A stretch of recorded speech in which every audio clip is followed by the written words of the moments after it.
Cher pasteur, que Dieu vous bénisse. Me bénisse aussi, bien-aimé patient. Amen, pasteur. Vous êtes le pasteur de quelle église? Je suis d'Ariel Tabernacle, ici au Bel Air, quartier Fizi. Ok. Vous priez quel jour et quel jour? On prie chaque mercredi, vendredi soir à partir de 16h30 jusqu'à 18h. Et puis les dimanches matin à partir de 9h jusqu'à 12h.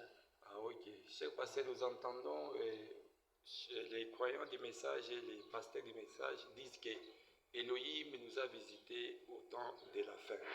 Et comment il nous a visités? Il est venu spirituellement ou bien physiquement? Nous voulons un peu connaître cette histoire. Ok, que Dieu vous bénisse et Dieu vous comble. Il est vrai et c'est la vérité que nous vivons au temps de la fin parce que l'histoire doit se répéter. À Sodome, il y avait 3 poussières, c'est-à-dire 3 hommes. Chaque homme est une poussière de 16 éléments. Et le Dieu du ciel, en tant que Dieu, lui là au ciel, c'est un esprit.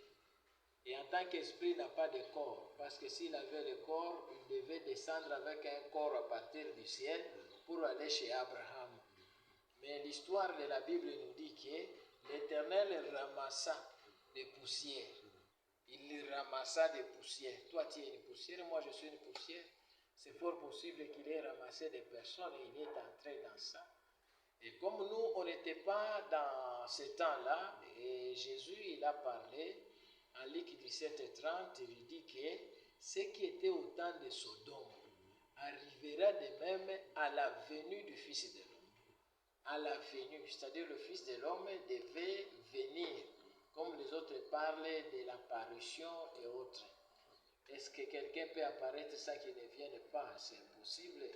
Quand je peux dire par exemple, non, frère patient, il est apparu sur ma porte. C'est-à-dire, frère patient n'est plus chez lui, il est venu chez moi, il est sur ma porte là. C'est la venue. Parce que si on peut parler, beaucoup de gens, ils ont des questions, ils se compliquent, venue, apparition et autres, tout ça. Et parce que quelqu'un ne doit pas apparaître s'il ne vient pas. Non.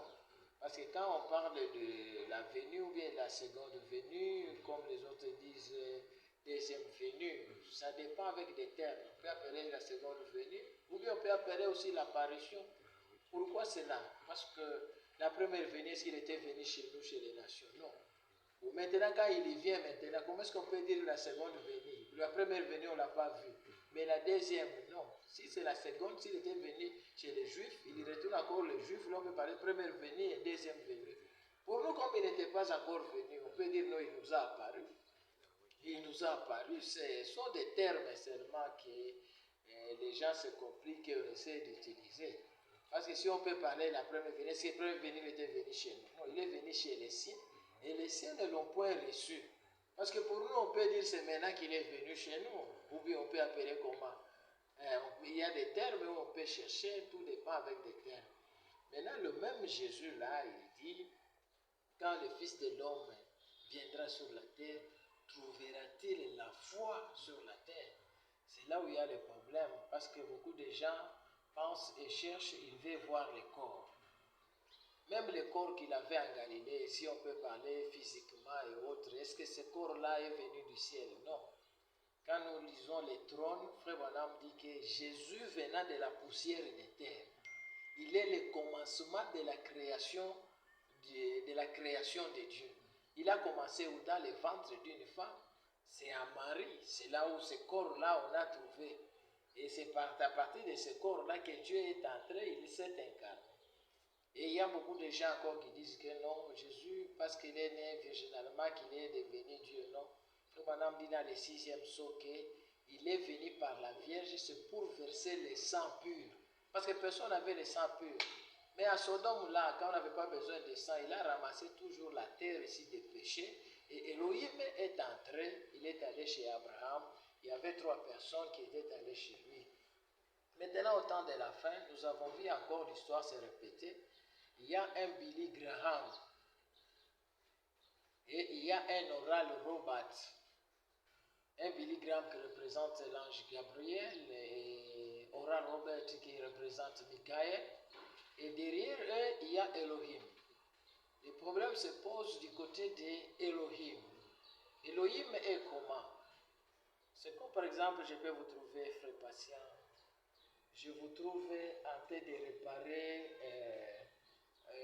le véhicule. Je demande, frère patient, es-tu mécanicien? Mais frère patient, il me répond que non, je suis infirmier. Mais au moment où je vous vois en train de réparer le véhicule et tout ça, le problème est que c'est à toi de regarder ce que j'ai fait. Les œuvres que j'ai faites parlent de qui je suis. Moi, je peux vous dire que je suis infirmier, mais quand vous me voyez en train de faire la mécanique, les histoires marchent, c'est que je suis mécanicien. Mais le troisième homme-là, c'est un homme mystérieux. Et cet homme-là, on nous lit seulement les signes pour connaître cet homme-là. Il avait le dos tourné à la tente là où se trouvait Sarah. Maintenant, il y avait quelqu'un sur la terre des humains. L'ange est allé le voir. Il dit que comme Moïse avait des signes, tu auras aussi des signes.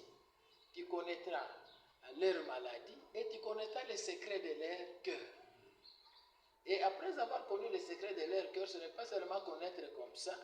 Et cet homme-là, un jour, il prêcha, il dit non, je vous tourne le dos pour que vous voyez, il ne s'agit pas de votre frère, mais il s'agit de votre Seigneur. C'est que le Seigneur, c'est l'homme au dos tourné. C'est le dos de qui? Point d'interrogation. C'est de vous-même de lire les messages, de lire la Bible et de voir le troisième homme est où. Parce que c'est l'homme au dos tourné. Dieu n'a jamais eu de corps au ciel. Parce que le ciel, ce n'est pas un monde matériel. Frère Madame dit dans la communion par la rédemption qu'au ciel, il n'y a pas de briques, il n'y a pas de choses matérielles. S'il faut avoir un corps, Dieu trouve toujours le corps sur la terre. Et il utilise chaque corps selon les besoins du temps. Aujourd'hui, il n'y a pas besoin de la croix pour qu'il fasse chercher encore une vierge pour concevoir. Il cherche seulement un tabernacle auquel il sanctifie à travers le sang qui était tombé à la croix parce qu'il y avait vraiment des détours terrestres. La première qui mourait à la croix et qui était égorgée, c'est Jésus qui était mort à la croix. Et la deuxième, lui, il ne meurt pas à la croix, mais c'est là où le sang est aspergé. Et le sang, c'est la vie, et le sang, c'est Dieu. C'est là où Dieu, c'est tabernacle. Maintenant, cet oiseau-là circule 7 fois dans le monde entier. Et à savoir, Elohim, c'est ça. On a posé la question à Frère Branham, es-tu le fils de l'homme? Il dit, je ne suis pas. Et es-tu le prophète? Il dit que je ne prétends même pas être son prophète. Et c'est à vous de le localiser. Il est prophète, il est quoi? Mais pour le prophète, il dit, je ne prétends même pas être son prophète. Mais il est, question-réponse numéro 2, il est donc descendu. Mais j'allais dire quelque chose, mais je surveille les bandes, mais sinon, ils ne le croiront pas. C'est pour cela, moi-même, je ne vais pas le dire. Mais il est donc descendu comme si une enquête en cours était en cours de jugement. Que Dieu vous bénisse. Que Dieu bénisse aussi, en tout cas. Soyez bénis au nom du Seigneur. Amen. Merci beaucoup.